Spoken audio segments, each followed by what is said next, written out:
Chapter 18, A Home for Eliza Beth. Johnny kept his word about coming around to visit once a week. Eliza thought once a week sounded like a lot, but the days of waiting seemed far longer than she thought they would. The other children were also glad when Johnny came back for his visits. After having been gone nearly a year, the youngest ones had nearly pushed him right out of their minds. Vincent and Mary Sue were the new child leaders in Johnny's absence. After Johnny, Miss Johnson decided it needed to become a two-person job. During Johnny's visits, the two new leaders didn't mind giving up their roles for the day. The unofficial title seemed nifty at first, but that feeling wore off as they realized the responsibility. Johnny sometimes came on Friday, sometimes on Saturday, and on rare occasions, he came to help them with church on Sunday. About half the time, Mary Beth came to help as well. Then one week, Sunday came and went, and Johnny still hadn't made it for his visit. The children wondered about it, and little Eliza seemed more miserable than ever. It was always after Johnny left that Eliza Beth realized that she forgot to tell him that she loved him. Now she was frightened. Frightened that Johnny's visits would be over, and frightened that she'd never have the chance to tell him how she felt. Eliza asked Miss Johnson, "Why would Johnny stop coming again?" She only responded, "Wait and see, Eliza.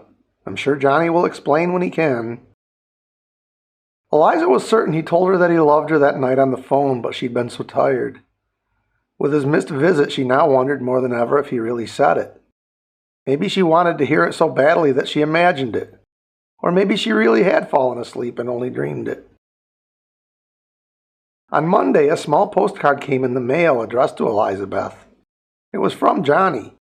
He apologized for missing his visit and explained that he was working on some special projects and wouldn't be able to come as often for a little while. The letter wasn't as good as Johnny's visits, but at least he thought enough to write. Johnny asked Eliza Beth to give all the children his love, and she wasn't exactly sure what that meant. She spent most of that afternoon running around hugging all the children and trying to play the games that Johnny had played with them. With a chuckle, Miss Johnson finally explained, "No, dear, it doesn't mean that you should be like Johnny. It only means that you need to tell them that Johnny says hello." Then school started, so there was less time for sitting around waiting to see Johnny anyhow. One week, just after one of Johnny's visits, Eliza Beth happened to be passing Miss Johnson's office. As the matron closed the door, Eliza heard her talking on the phone. Eliza's heart nearly stopped when she heard, "I don't know if she's ready for adoption. Things didn't work out so well the last time." Then the door closed completely.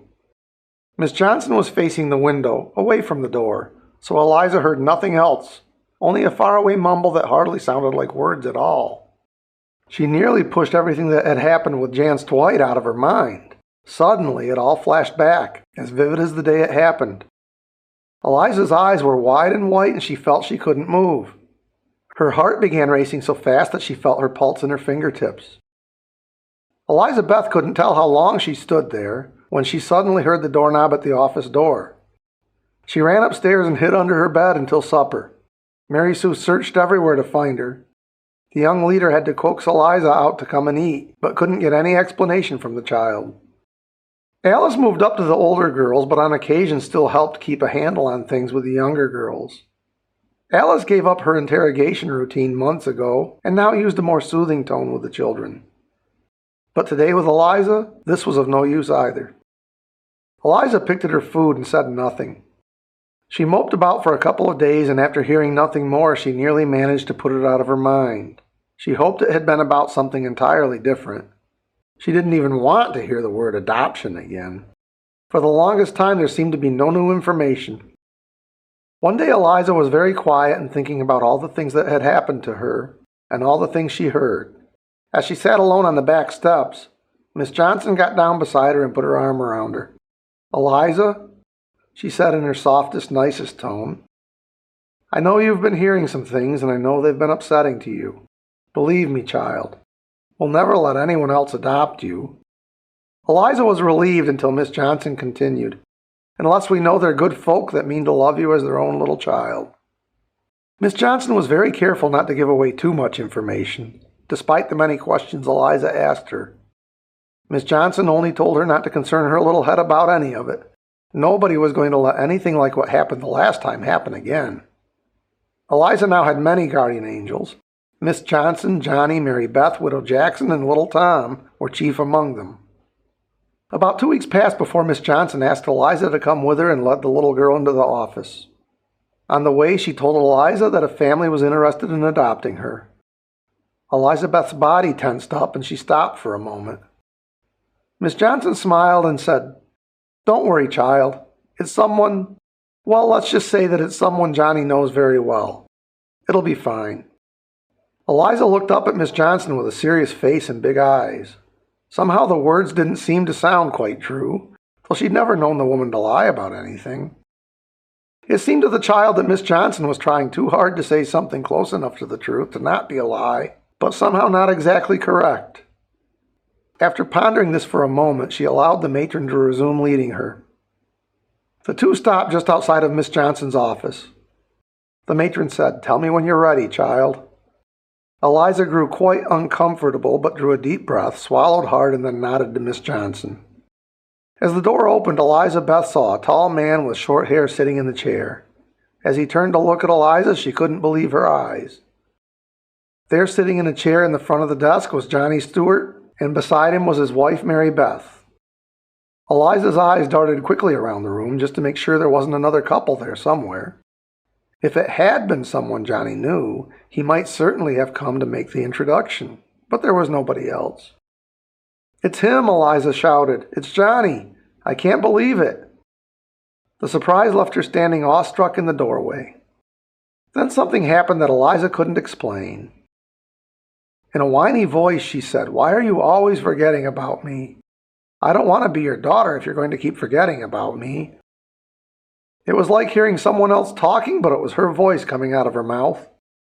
A look of panic came across her face, and she thought, "Why am I saying these things? Why am I acting like this? No, this isn't right. He'll leave again." The young man just smiled and told Eliza there'll be no more of this talk now that you will be our daughter. "I've missed you, Eliza. I love you. I always have." Johnny said it. He really said it. Eliza was overjoyed and could hardly believe it was really happening. He finally said it, just what she'd wanted to hear. This time she knew it was no dream. Tears began to stream down her cheeks, and suddenly all the mean talk left her. Eliza wanted to say, "I love you too and I've missed you," but found she couldn't say anything at all. She made some awkward false starts before giving up. For Johnny, the look on her face with a grin from ear to ear said everything that was necessary. "I wanted you to have a family," Johnny told Eliza. "So Mary Beth and I talked about it. There aren't going to be many white families that would consider you, and probably not many black families who could. Foolish people care too much about skin color or worry what the neighbors think. It ought to change, but by the time things change, it'll be too late for you. We decided that if you're to have a family, then it should be with us." Now everyone was crying, even Miss Johnson. Eliza finally found her legs and ran to Johnny. She threw her arms around his neck as he stood up, carrying her high into the air. Mary Beth embraced both of them with Eliza in the middle. Mary Beth thought everything somehow felt complete, to finally be holding her with Johnny. Johnny talked about how he worked very hard and managed to save up a bit of money. Mary Beth had also been working at a store to help, and together they had just enough to buy a very small house within 5 blocks of the orphanage. The home was a small gray shingled home with no upstairs or basement. It had 2 small bedrooms, a living room, and a kitchen with room for a small dining table. They wouldn't have much, but coming from the orphanage, Eliza was used to that. What she'd have was a family and a home of her own with Johnny and Mary Beth. Eliza Beth tried with all her might, and at last the words came out of her mouth. "Johnny, I love you." Then she realized Mary Beth was also embracing her and added, "And Mary Beth, too." It was quite convenient for them to live so close to the orphanage. They were able to take Eliza for just a few days at a time until she adjusted to her new room. It was the first time Eliza ever slept in a room alone in her entire life, and it was a little scary at first. Mary Beth's parents took Eliza for visits to their home, but they were always just Mr. and Mrs. Jameson. One day, without even thinking about it, she called Amelia Jameson Grandma. Eliza caught herself afterwards and looked up at the woman, but she wasn't corrected. so she began to call them Grandpa and Grandma more regularly. Calling Mary Beth mother was the next major change in Eliza's vocabulary. She'd been calling Johnny by name for so many years that she never completely took to calling him father, but used his name and the term synonymously. Eliza finally visited the park she tried to find nearly a year and a half earlier. This time there was no sneaking off and no hiding in the shadows. She held Johnny's hand tightly, knowing at any moment she'd face that old burned-out house. Somehow it didn't seem so ominous anymore. Knowing it would be there and watching for it took away some of the terror it possessed. The house no longer struck her as looking like a skull at all, but only an empty, incomplete building. Now the building only looked sad, like it wasted away over the course of years, waiting for someone who never returned. Its power had been all the secrecy surrounding it. Still, Eliza found herself glancing over her shoulder at the home. It was part of her life from a long time ago, though she had no memory of it. Eliza Beth wasn't sad. She never knew her parents, but she felt badly for them all the same. "The park is just up on our left, Eliza," Johnny interrupted her musings, knowing it wouldn't be good for her to dwell on these things. "Do you see that straight row of trees going back toward the woods? That marks the beginning of the park." Eliza merely nodded her head. As they came close, Eliza looked over the park carefully. It wasn't a particularly large place. There were a half-dozen well-kept flower beds and many tall trees spread out all around it. Here and there among the flowers and trees were several pieces of playground equipment. The sound of rushing water filled the air. The sluice fed by the winding creek was the only remnant of the old grist mill. Further ahead, just past the park, there was a second row of trees going back to the woods. Beyond that, Eliza saw many large stones.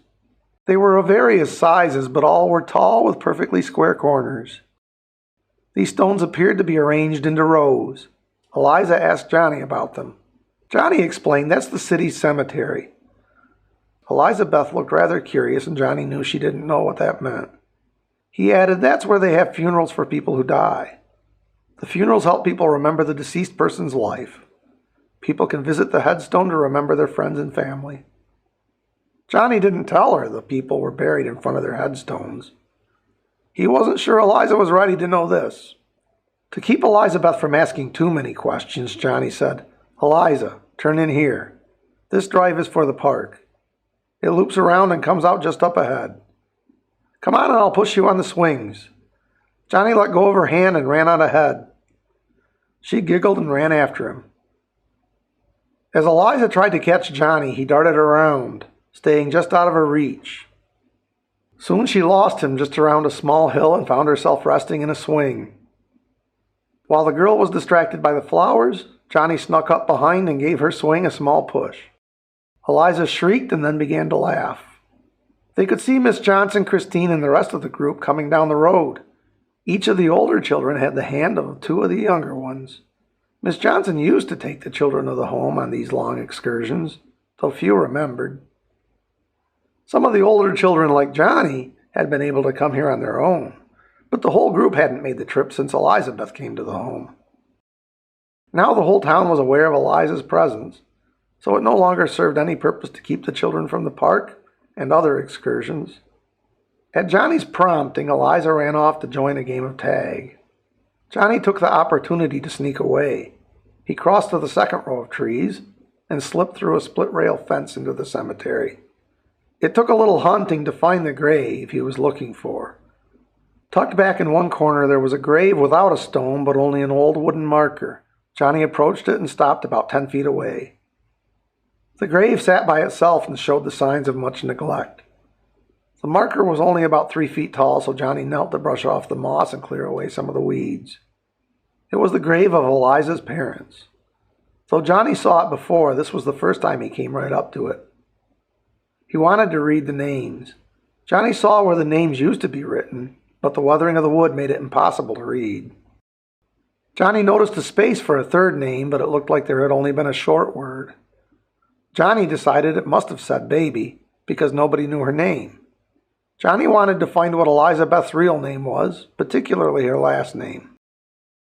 Johnny stood stooped there for some time when he heard the distinct sound of someone clearing his throat behind him. He turned to see an elderly black couple.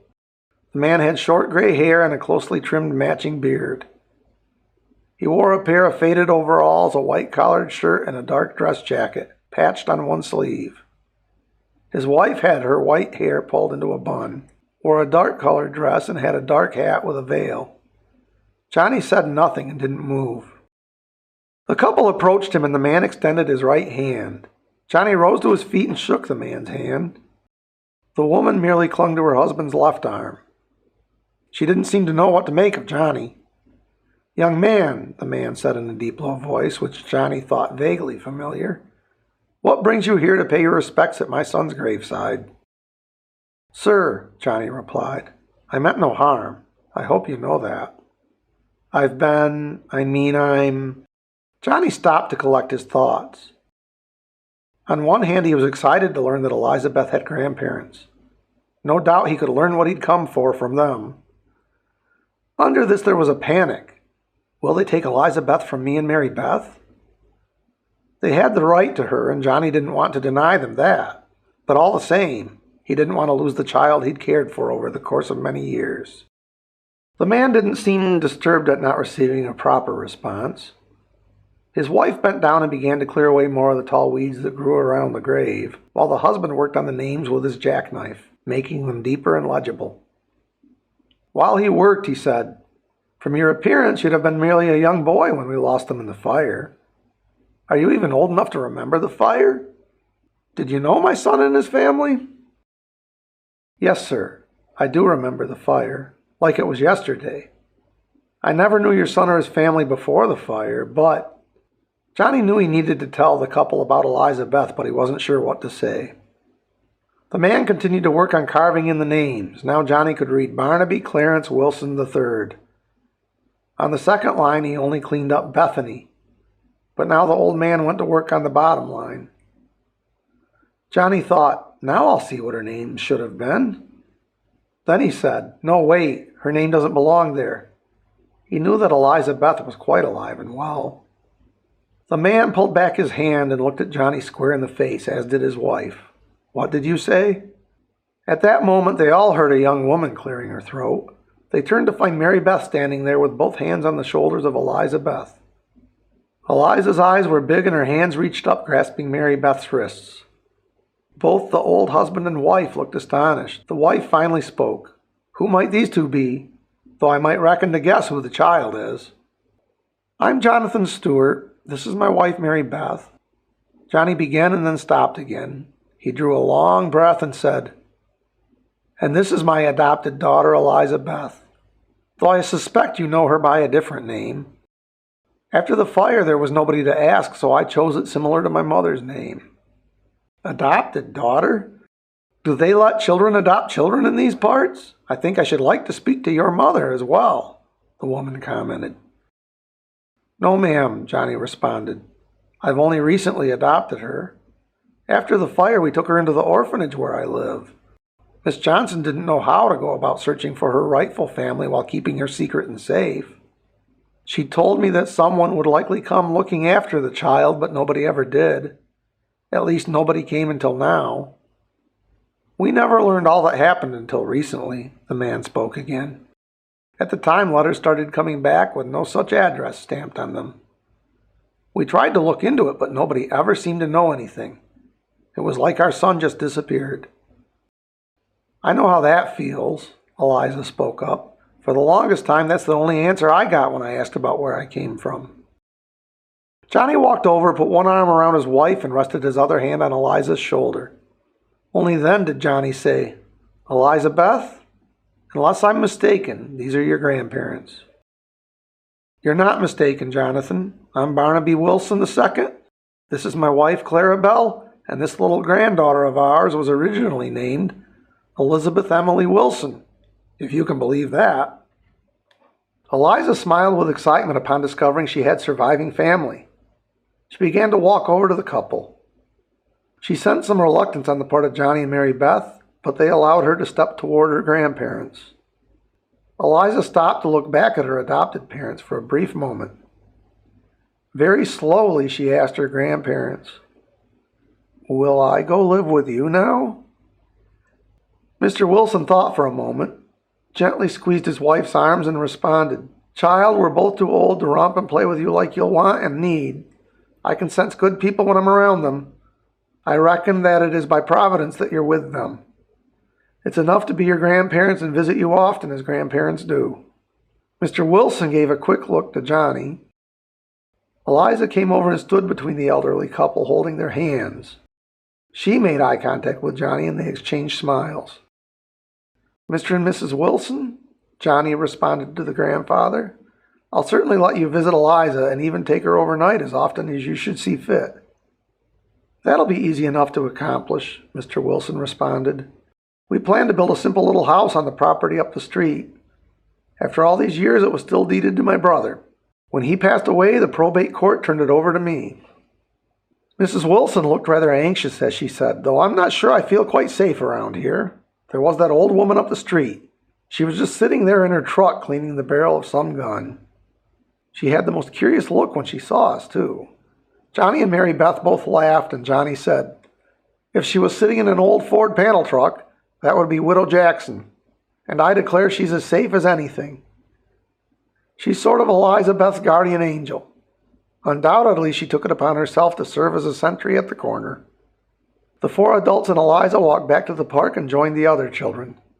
Miss Johnson and Christine just stared and stared, and at first they didn't say a thing. They looked to Johnny for an answer as to whom this couple might be, and his expression was of no help. They began to discuss it quietly among themselves. Eventually, Eliza's grandparents came over and spoke with Miss Johnson. The elderly couple was quite interested in hearing all there was to tell of Eliza's life. Over the course of the conversation, Miss Johnson and Johnny learned that Mr. and Mrs. Wilson almost had an orphanage of sorts. They took in several children over the years and raised them as their own. Barnaby Jr. had been their own son, but came to them as quite a surprise late in life. For this reason, the old man knew Johnny's misery over the possibility they'd take Eliza Beth from him. They'd had similar experiences themselves, where they needed to return children to their rightful relatives. Old Mr. Wilson went on to say, "If not for all the young'uns we took in, we'd probably be wearing a mite sight better set of clothes. Overall, I think I'm glad we had to stick to the old tatters and the rundown horse and buggy tied up out at the street. The children were better than silver or gold." Within the week, they began to work on the home. They pulled down the burned-out hulk of the old home and filled in part of the old foundation. The couple built a much smaller home on the remainder of the foundation, all on one floor. They finished the outside quickly because winter was coming soon. Work continued on the inside over the winter. There was a bedroom for guests, the most frequent of which was likely to be Eliza Beth.